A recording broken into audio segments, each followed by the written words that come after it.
Comprehension. The word comprehension simply means understanding. This section of the English language examination tests the candidate's ability to understand the meaning of words and how they are used to convey information. Now, how to answer questions on comprehension passages. Number 1. Study the comprehension passage and understand it before you start answering the questions on it. Number 2.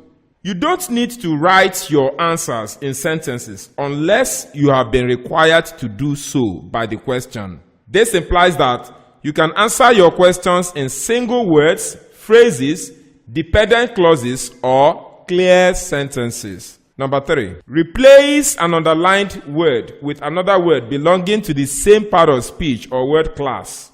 For instance, a noun should be replaced with another noun. A verb should be replaced with another verb.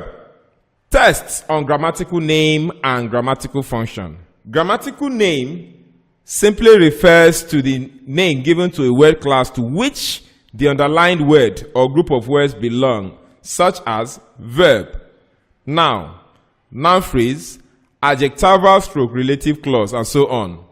Number 2, grammatical function.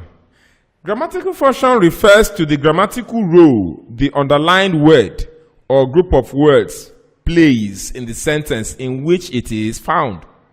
Such grammatical functions include subject of a sentence, direct object of a verb, object complement, and so on and so forth. Summary writing.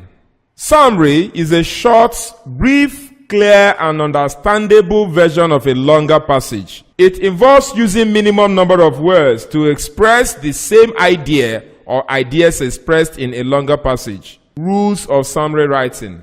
Number 1. Study the comprehension passage carefully and understand it before attempting to answer the questions that follow. Number 2.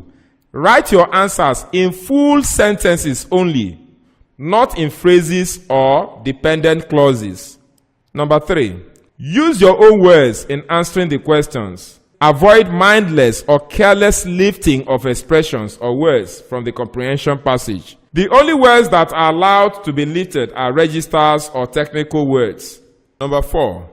Avoid irrelevant materials in the passage, such as examples, illustrations, figures of speech, idiomatic expressions, and explanations.